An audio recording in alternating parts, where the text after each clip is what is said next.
আসসালামু আলাইকুম। শিক্ষার্থীরা তোমাদের সবাইকে অনেক, অনেক শুভেচ্ছা এবং অভিনন্দন। তো তোমাদেরকে লাস্ট যে টপিকটা আমি আলোচনা করেছিলাম সেটা হচ্ছে যে ইনডিটারমিনেন্ট ফর্ম। সেই ইনডিটারমিনেন্ট ফর্মের বিষয়বস্তু ছিল হচ্ছে যে এল হসপিটালস রুলস বা এল হসপিটালস ল এর পুরো থিওরিটা আমি ডিসকাস করে দিয়েছিলাম টেইলর এক্সপানশন থেকে, হ্যাঁ?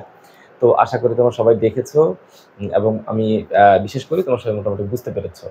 তো দেখো, আমাদের সবার না মনের মধ্যে একটা বিষয় জানার বিষয়বস্তু হচ্ছে যে অনির্ণয় আকারগুলো আসলে কিভাবে হইলো, হ্যাঁ?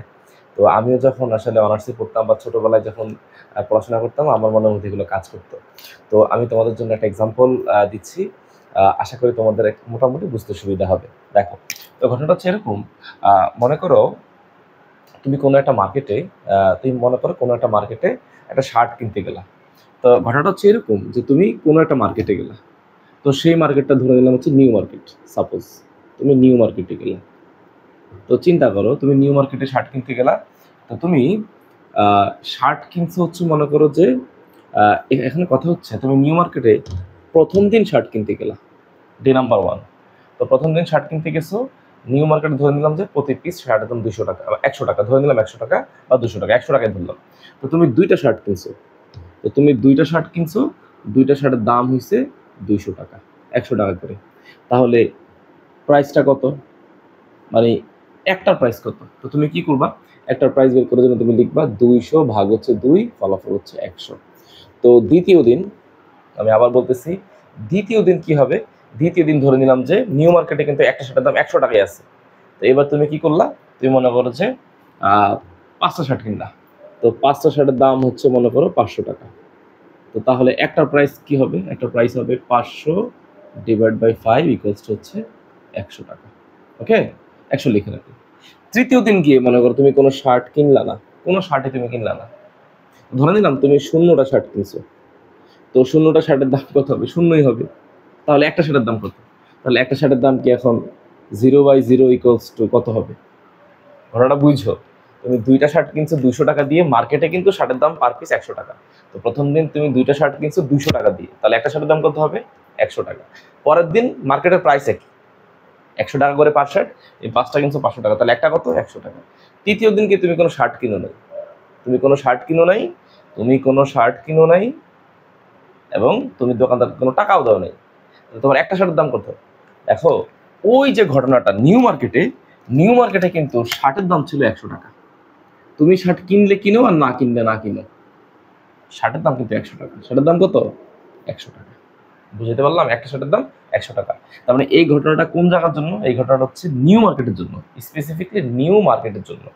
এখন ঘটনাটা তো এমনও হতে পারতো, ধরো কেউ একজন ফার্ম গেট শার্ট কিনতে গেছে, ফার্ম গেট গেছে সে শার্ট কিনবে। তো ফার্ম গেটের ঘটনাটা কি হবে? ধরে নিলাম ফার্ম গেটের শার্টের দাম হচ্ছে 200 টাকা করে। তো সে দুইটা শার্ট কিনলো 400 টাকা দিয়ে। তাহলে একটা শার্টের দাম কত হবে? 400/2, 200 টাকা। এই যে নেট, মানে ফার্ম গেটের শার্টের দামটা হচ্ছে 200 টাকা করে। এটা প্রথম দিনের ঘটনা। দ্বিতীয় দিন সে কয়টা কিনলো? মনে করো 5টা। তাহলে কত হলো? 2000 টাকা। তাহলে তার একটা শার্টের দাম কত? 5000 ভাগ হচ্ছে 5, সরি এখানে হচ্ছে 2000, তো তাহলে 2000। ওকে, দুইটা শার্টের দাম 200 টাকা করে, তাহলে এখানে 5 শার্টের দাম হবে 1000 টাকা, 1000 টাকা। তাহলে এখানে 1000 ভাগ 5 মানে হচ্ছে 200 টাকা। তো সে 3 নাম্বার দিনেও যদি ফার্ম গেট গিয়ে কোনো শার্ট না কিনে, তাহলে তো সে কোনো টাকা পে করবে না, সে কোনো টাকা পে করা লাগবে না। মানে সে 0টা শার্ট কিনছে, মানে 0 টাকা দিচ্ছে, সে কোনো টাকা দেয় নাই। কিন্তু ফার্ম গেটে কি শার্টের দাম কমে গেছে? না, ফার্ম গেটে কিন্তু শার্টের দাম 200 টাকাই আছে। এখান থেকে তুমি কি বুঝলা? এখান থেকে তুমি বুঝলা যে স্যার, এই যে 0/0, এই 0/0 আমি যদি ইউনিট হিসাব করি, প্র্যাকটিক্যাল যদি চিন্তা করি, এই 0/0 মান আসতেছে 100, এই 0/0 মান আসতেছে 200। ক্লিয়ার? তার মানে 0/0 যে আসতেছে, বিষয়টা আসলে এরকম না। বিষয়টা কিন্তু এরকম না যে 0 দিয়ে কোনো কিছুকে ভাগ করা যায় না, সেটা ভিন্ন বিষয়। সেটা নিয়ে অন্যদিন আলোচনা করবো। 0 দিয়ে কোনো কিছুকে ভাগ করা যায় না, সেটা ভিন্ন বিষয়। কিন্তু এই 0/0 এবং 0/0 এটা হচ্ছে একটা স্পেসিফিক এলাকার জন্য শুধু নির্ধারিত হয়। যেমন নিউ মার্কেটের জন্য 100 টাকা শার্ট ছিল, ফার্ম গেটের জন্য শার্টের দাম ছিল 200 টাকা করে পার পিস। তার মানে এই ঘটনার রেসপেক্টে 0/0 মান হচ্ছে 100, আর এই ঘটনার রেসপেক্টে 0/0 হচ্ছে 200। তো এটা গেলো প্র্যাকটিক্যাল ঘটনা। আমি এবার এটাকে ম্যাথমেটিক্যালি দেখাচ্ছি। তো ধরো ম্যাথমেটিক্যাল যদি আমি এটাকে একটু এক্সপ্রেস করি, তাহলে ঘটনাটা আসলে এরকম হবে। দেখো আমি বললাম দেখো এটা চিন্তা করো যে 0/0 ইকুয়ালস টু, ধরে নিলাম যে 0/0 ভ্যালু হচ্ছে এক্স, 0/0 ভ্যালু হচ্ছে এক্স। ক্লিয়ার? ওই যে 0/0 মানে 100 টাকা হতে পারে, 200 টাকা হতে পারে। তাহলে ফলাফলটা কেমন হবে যে 0 ইকুয়ালস টু এক্স ইন্টু 0, বা সাজায় লিখলে এক্স ইন্টু 0 ইকুয়ালস টু 0। এটার মানে আসলে কি? এটার মানে হচ্ছে আমরা জানি যে হ্যাঁ 0 ইকুয়ালস টু 0 হয়, এটা তো সত্য কথা, এই বিষয়ে কোনো সন্দেহ নেই। কিন্তু এইখানে মূল যে কালপ্রিট সেটা হচ্ছে এই এক্স, এই এক্সটা হচ্ছে আসল কালপ্রিট। কারণ এক্স এর মান তুমি যদি এখানে এক্স এর মান 1 বসাও, তাও 1 ইন্টু 0 ইকুয়ালস টু 0, 2 বসাও তাও 0, 3 বসাও তাও 0। তুমি যদি এক্স এর মান এখানে 1 কোটি বসাও, হ্যাঁ মনে করো উপরে পাওয়ার দিলে এত, তাও কিন্তু ফলাফল কি আসবে? মানে ফলাফল কত আসবে? 0 ইকুয়ালস টু 0 আসবে। অর্থাৎ এক্স এর মানটা এখানে ফিক্সড না। এই দেখো 0/0 ইকুয়াল টু যে এক্স, ওই যে একটু আগে প্র্যাকটিক্যাল এক্সাম্পলটা দিলাম, 0/0 ইকুয়ালস টু কখনো 100, 0/0 ইকুয়ালস টু কখনো 200। মানে এক্স এর ভ্যালুটা এক্স্যাক্টলি ফিক্সড নয়। দ্যাটস ওয়াই এই আকারটাকে আমরা বলবো হচ্ছে, এক্স এর মানটা যেহেতু ফিক্সড নয়, তাই আমরা এই আকারটাকে বলবো হচ্ছে ইনডিটারমিনেন্ট ফর্ম বা অনির্ণেয় আকার। ওকে, আমরা এটাকে বলবো হচ্ছে একটা ইনডিটারমিনেন্ট ফর্ম অথবা হচ্ছে অনির্ণেয় আকার, হচ্ছে অনির্ণেয় আকার, অনির্ণেয় আকার। ক্লিয়ার? তো এইরকম অনির্ণেয় আকার আমাদের আছে কয়টা? এরকম অনির্ণেয় আকার আছে আমাদের 7টা। তো আমি একটা একটা করে বলতেছি, দেখো খেয়াল করো। প্রথম কথা, প্রথমটা ব্যাখ্যা তো দিয়ে দিলাম।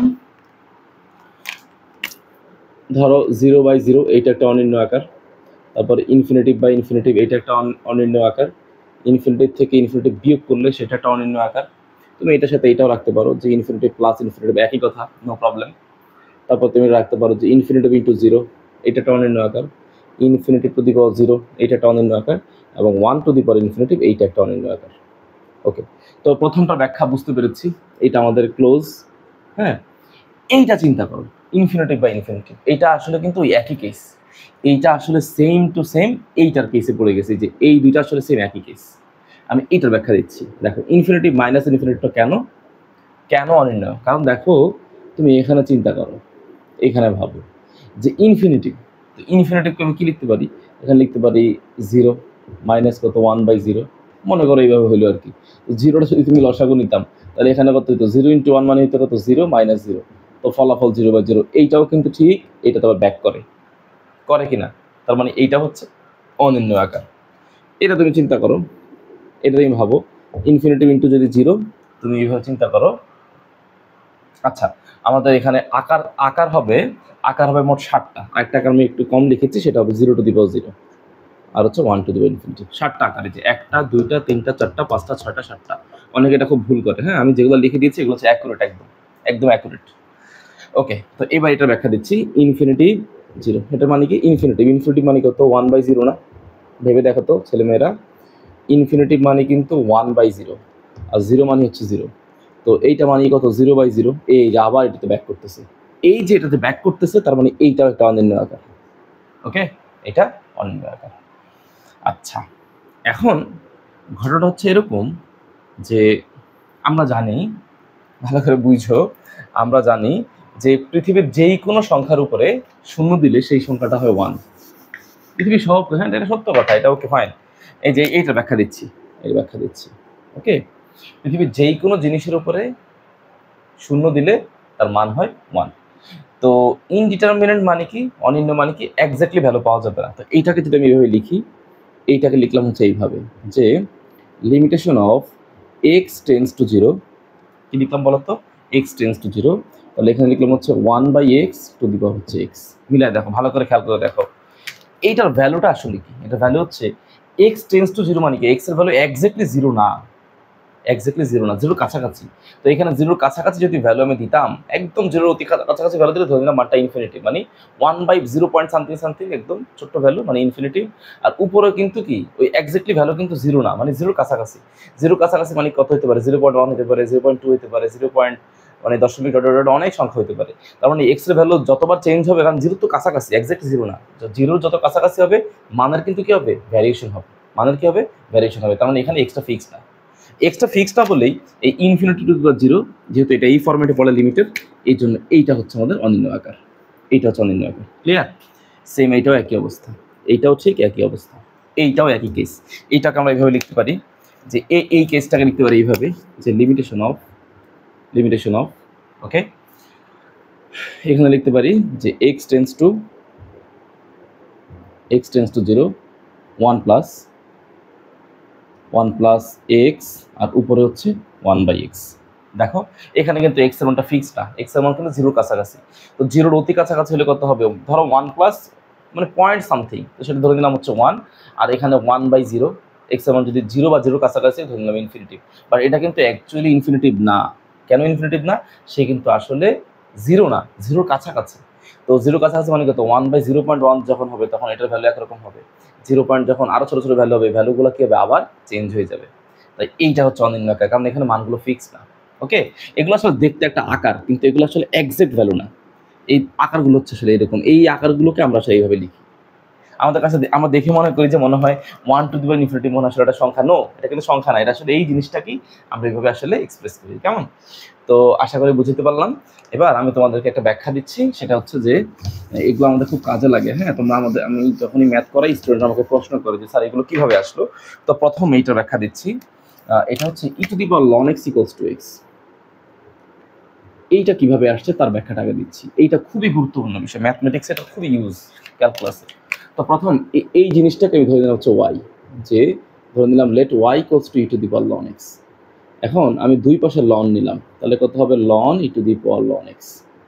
তাহলে ln y, তাহলে ln, তো আমরা জানি যেহেতু ln হচ্ছে কি লগের রাশি, তাহলে এই ln x কোথায় চলে আসবে, সামনে চলে আসবে। তাহলে এটাকে লিখলাম ln x into ln e। Clear? তো এটাকে লিখতে পারি এইভাবে যে sir ln x ln e, তো ln মানে হচ্ছে লগের বেস e আর e, তো আমরা জানি বেস আর হচ্ছে মান যদি সেম হয় মান হবে 1। তাহলে বলতে পারি ln y equals two ln x, মানে এটার মান হচ্ছে 1। দুই পাশ থেকে ln তুমি বাদ দিয়ে দাও, বাদ দিলে কত হবে, ভ্যালু হবে y ইকুয়ালস টু x। তাহলে বলতে পারি y equals to x, y এর মানটা একটু আমি কত ধরছিলাম, e to the power ln x না, e to the power ln x equals to x। এই যে প্রুভড হয়ে গেল, e to the power ln x equals to x। এর মানে কি জানো, এর মানে হচ্ছে ধরো একটা সংখ্যা এমন আছে, ধরো আমি লিখলাম একটা সংখ্যা এরকম যে 1 plus x to the power x. তো তুমি পুরোটাকে মনে মনে এক্স ভাবলা, তো পুরোটাকে মনে মনে এক্স ভাবলে তুমি এটাকে আবার এইভাবে লিখতে পারো যে e to the power ln 1 plus x to the power x. কেন? কারণ পুরোটা হচ্ছে এক্স। আমরা জানি যে e to the power ln x equals to শুধু এক্স, তার মানে e to the power ln পুরোটা এক্স ইকুয়ালস টু এক্স। বুঝছো? এভাবে সহজে কনভার্ট করতে পারি। তো অঙ্ক করানোর সময় অনেকেই প্রশ্ন করে স্যার এটা কোথেকে আসলো, তার ব্যাখ্যাটা দিয়ে দিলাম। এবার আমি লিমিটের দুইটা সহজ জিনিস দেখাচ্ছি, এগুলো খুবই গুরুত্বপূর্ণ। আচ্ছা, ম্যাথ করার সময় এগুলো আমাদের খুব কাজে লাগে। ধরো এইটা খুবই গুরুত্বপূর্ণ যে sir limitation of x tends to 0 1 প্লাস 1/x, সরি 1 প্লাস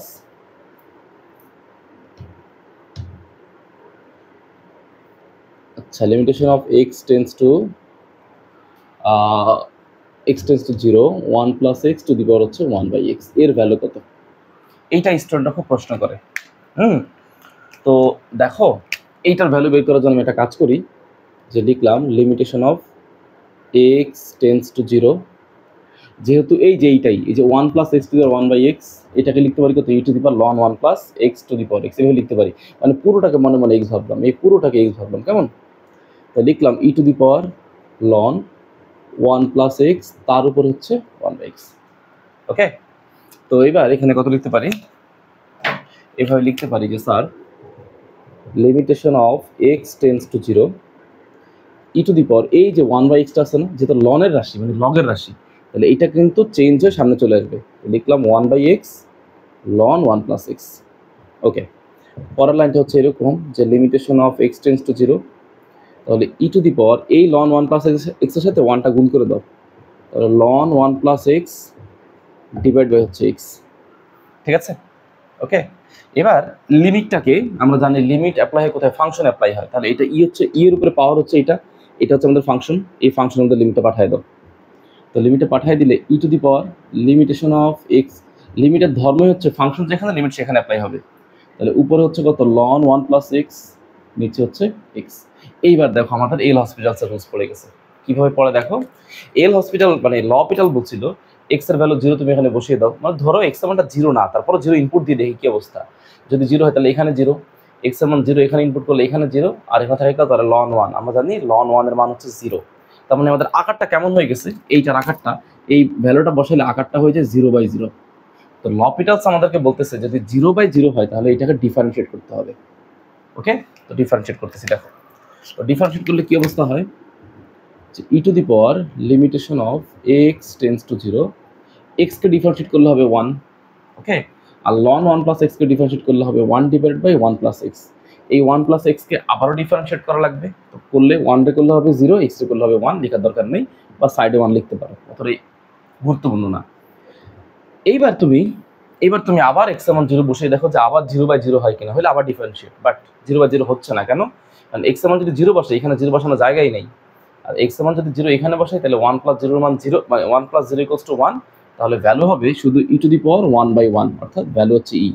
তার মানে দেখো এতক্ষণ এই জিনিসটা আমরা জানতাম না, এই দেখো খেয়াল করো, এক্স এর ভ্যালু 0, যদি এক্স এর ভ্যালু 0 বসানো যাবে না, যদি 0 বসাইতাম তাহলে এখানে তো 1 প্লাস 0 মানে হচ্ছে 1, 1/0 মানে হচ্ছে ইনফিনিটিভ, মানে এটার ভ্যালু হচ্ছে 1 টু দি পাওয়ার ইনফিনিটিভ টাইপের, দেখতে 1 টু দি পাওয়ার ইনফিনিটিভ, তার মানে এইটার ভ্যালু হচ্ছে আসলে ই। এইটা হচ্ছে আমাদের ফর্মুলা, বুঝতে পারলাম? তো এইটার ভ্যালু হচ্ছে আমাদের ফর্মুলা, আমরা ইউজ করলাম কি দিয়ে, লপিটালস দিয়ে ইউজ করলাম। তো এবার আমি এটাকে মুছে দিচ্ছি। ওকে, তো ফর্মুলাটা আমরা পেয়ে গেলাম, এটা আমাদের কাজে লাগবে একটু পরে আমাদের কাজে লাগবে।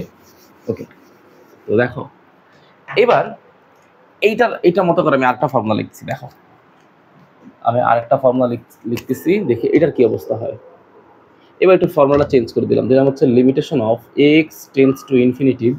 ওকে, লিখলাম হচ্ছে 1 প্লাস 1/x টু দি পাওয়ার হচ্ছে এক্স। দেখে এইটার অবস্থা কি হয়, কেন এটা এভাবে লিখলাম, কেন লিখলাম দেখো আবারও বুঝাই দিচ্ছি, এগুলো বুঝে বুঝে পড়তে হয়। এক্স এর ভ্যালু যখন ইনফিনিটিভ, মানে যদি ইনফিনিটিভ হইতো তাহলে 1/ইনফিনিটিভ মানে কত, 0 না, তাহলে এখান থেকে শুধু 1, আর এক্স এর ইনফিনিটিভ মানে কত, ও যে ইনফিনিটিভ, দেখছো এটা কিন্তু অনির্ণয় আকার, ইনডিটারমিনেট ফর্ম। এক্স এর ভ্যালু ইনফিনিটিভ না, বাট যদি ইনফিনিটিভ হইতো তাহলে এখানে ইনফিনিটিভ বসাইতাম, 1/ইনফিনিটিভ মানে 0, দ্যাট মিনস 1, এই হচ্ছে সেই 1, এক্স এর ভ্যালু ইনফিনিটিভ, তাহলে 1 টু দি পাওয়ার ইনফিনিটিভ এটা কত হয়, একটু কিন্তু বের করলাম, এটাও 1 টু দি পাওয়ার ইনফিনিটিভ ছিল, বাট লিমিট ছিল এক্স টেন্স টু 0, কিন্তু এখন লিমিট কত, x tends to infinitive. Okay fine, তো একটা কাজ করি, ধরে নিচ্ছি এই যে এখানে 1/x আছে না, ভালো করে বুঝো ছেলেমেয়েরা, ধরে নিলাম যে late y equals two 1/x, কোনো সমস্যা আছে, ভালো করে বুঝো, এই 1/xটাকে সাব ধরে নিলাম হচ্ছে y, তাহলে এখান থেকে বলো তো ছেলেমেয়েরা x এর ভ্যালু কত হবে, x এর ভ্যালু হবে 1/y, তাহলে এখানে x এর ভ্যালুটা কত, x এর ভ্যালু বলতেছে ইনফিনিটিভ, মানে যদিও ইনফিনিটিভ না, ধরে নিচ্ছি ইনফিনিটিভ, তো x এর ভ্যালু যদি এখানে ইনফিনিটিভ বসাই, ধরে নিলাম যে x tends to infinitive, then x এর ভ্যালু যদি এখানে ইনফিনিটিভ বসাই তাহলে y এর মানটা কত হবে, 1/ইনফিনিটিভ না, তাহলে x এর মান যদি ইনফিনিটিভের কাছাকাছি যায় তাহলে y এর মানটা হবে 0 কাছাকাছি, দেন y টেন্স টু 0। হিসাব করে দেখো না তুমি, x এর ভ্যালু ইনফিনিটিভ তুমি যদি এখানে ইনপুট করো তাহলে 1/ইনফিনিটিভ মানে কত হবে, 0 না, তাহলে x এর ভ্যালু ইনফিনিটিভের কাছাকাছি গেলে y ভ্যালুটা 0 কাছাকাছি চলে যাবে। ফাইন, এখন আমি এটা সব কিছু চেঞ্জ করে ফেলতেছি, পুরো ইকুয়েশন চেঞ্জ করে ফেলবো। খেয়াল করো, বলতেছে লিমিটেশন, লিমিটে এতক্ষণ ছিল আমাদের x যখন ইনফিনিটিভ তখন y এর মানটা 0, লিখলাম y টেন্স টু 0। ওকে, 1 প্লাস 1/x কি ধরছিলাম, y, এ হলো সেই y, তাহলে x এর মানটা কত, x এর ভ্যালু হচ্ছে 1/y। এখন মিলাই দেখো পুরোটা এইটা হয়ে গেছে, এই দেখো limitation of x tends to 0, limitation of y tense to 0, এখানে 1, এখানে 1, এখানে x, এখানে y, 1/x, এখানে 1/y, অর্থাৎ এই অঙ্কটা আসলে এইটাতে কনভার্ট হয়ে গেছে, শুধু ভ্যারিয়েবল চেঞ্জ। তাহলে এইটার অ্যান্সার যদি ই হয় তাহলে বাবা এইটার অ্যান্সারও কত, ই না, এটার অ্যান্সার কিন্তু সেম ই, তার মানে এইটার অ্যান্সার হচ্ছে ই। ওকে, এগুলো হচ্ছে আমাদের বেসিক জিনিস ইনডিটারমিনেট ফর্ম করার জন্য, এগুলো হচ্ছে একেবারে বেসিক জিনিস। তো আশা করি মোটামুটি তোমরা এই ধরনের জিনিসগুলো মনে রাখতে পারবে, আরেকবার ভালো করে দেখবে।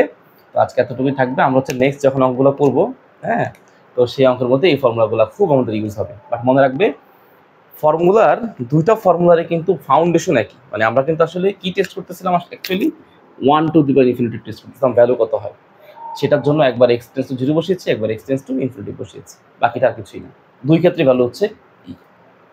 তো ঠিক আছে, আজকে এতটুকু থাকলো, সবার জন্য দোয়া রইল, ফি আমানিল্লাহ।